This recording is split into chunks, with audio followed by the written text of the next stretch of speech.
ये कहानी है ऐसे शख्स की जिसने लोगों को हंसना सिखाया।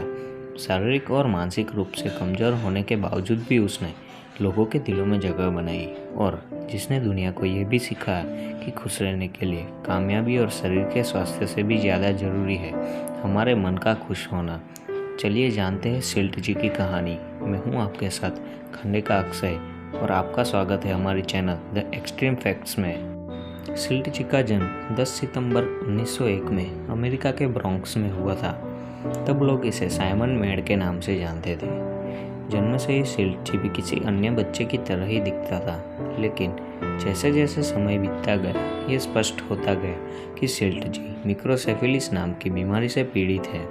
एक ऐसी बीमारी जहाँ चेहरा सामान्य दर से बढ़ता है लेकिन सिर बहुत ही छोटा होता है, या एक आम इंसान के मुकाबले सर आधे के बराबर होता है। इस तुलना में उस इंसान की मस्तिष्क की सोचने समझने की क्षमता कम हो जाती है।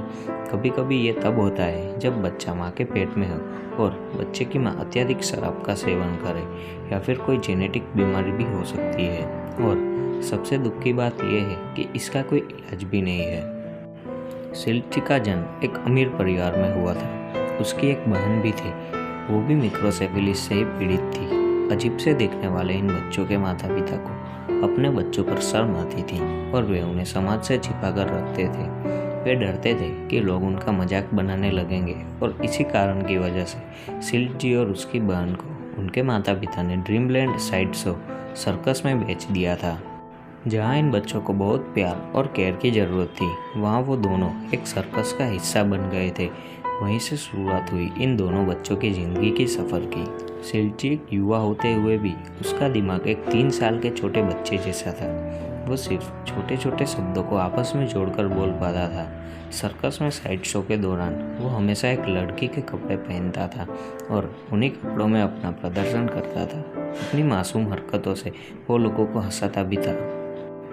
कभी कभी सिल्ट जी जल्दी ही अपना संयम खो बैठता, इसलिए सिल्ट जी का केयरटेकर अधिकतर उसके साथ ही रहता था।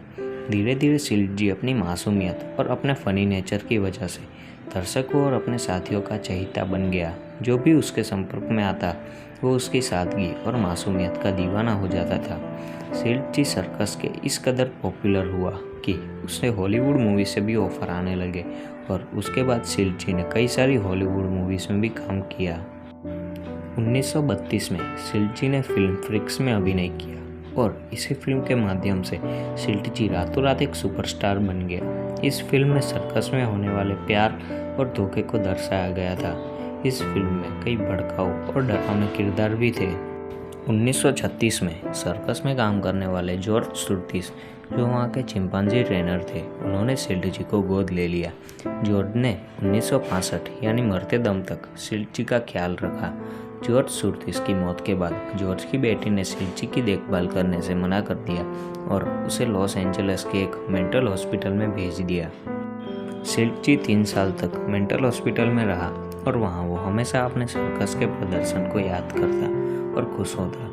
मेंटल हॉस्पिटल में सिल्ट जी की सही केयर न होने की वजह से वहाँ उनकी तबीयत खराब होने लगी थी, इसलिए उसकी जान पहचान वाले सर्कस के एक दोस्त ने मेंटल हॉस्पिटल से गुजारिश की कि उसे सिल्ट जी की देखभाल करने के लिए आधिकारिक रूप से सौंप दिया जाए, और भाग्य से हॉस्पिटल वालों ने सिल्ट जी को उस जादूगर दोस्त को सौंप दिया।